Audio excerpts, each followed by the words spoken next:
Let's welcome Niall Stanage, White House columnist from our partner, The Hill. Niall, thank you for being here tonight. Good to be here, Kelly. Always great to have you. So what is next for Republicans in the House? Do you think they'll work together after this much chaos during the voting process? I think it's going to be a very tense situation. Speaker McCarthy is the victor, but he's an unusually weak victor. He had to make a lot of concessions. If you wanted an illustration of his weakness, you only had to look at that footage of him walking up the steps of the chamber to try to sort of beseech Matt Gaetz to change his vote. Now, ultimately, he got through. I'm not disparaging that, but this is a very weak speaker and a very fractious Republican Party, and that's a bad combination in terms of getting stuff done. I think you're hinting at this, but will these concessions, do you think, help McCarthy have a smooth term at the gavel, or do you think they may ensure a quick exit? Wouldn't necessarily go so far as to say they'll ensure a quick exit, but they put him in peril. There's the concession, I think you're showing it on the screen at the moment, where one Republican, in and of him or herself, can call for a vote that would depose the Speaker if it went the wrong way. But the other issue is just that McCarthy doesn't really inspire or instill fear into the dissenters, and you need a little bit of fear in politics oftentimes. So if you remember earlier on last week, there was, for example, a concession he made reducing that number of votes required, and he got nothing in return at all.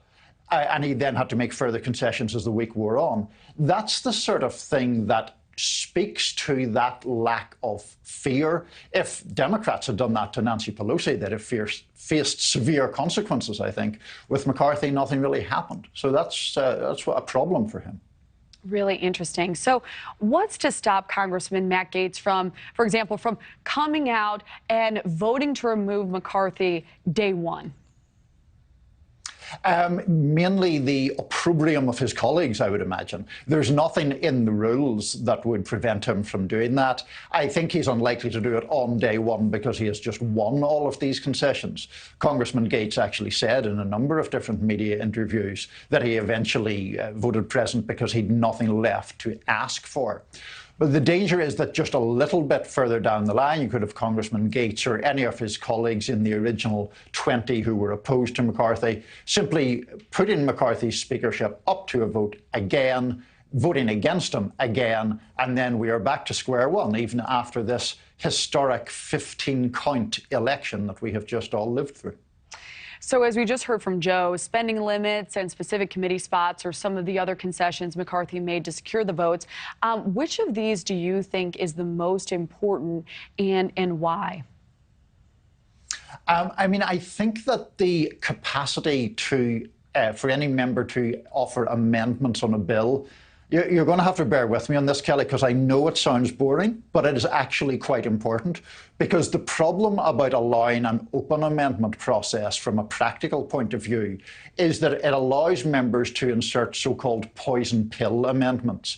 In other words, to derail legislation in the name of amendments. And that can really gum up the whole process, stop anything from getting passed. I think the danger here is that we talk about these things that sound on their face rather dull or arcane, but could actually have a really big impact on the workings of the House of Representatives. All right, Niall Stanage, always fascinating. Thank you for joining us tonight.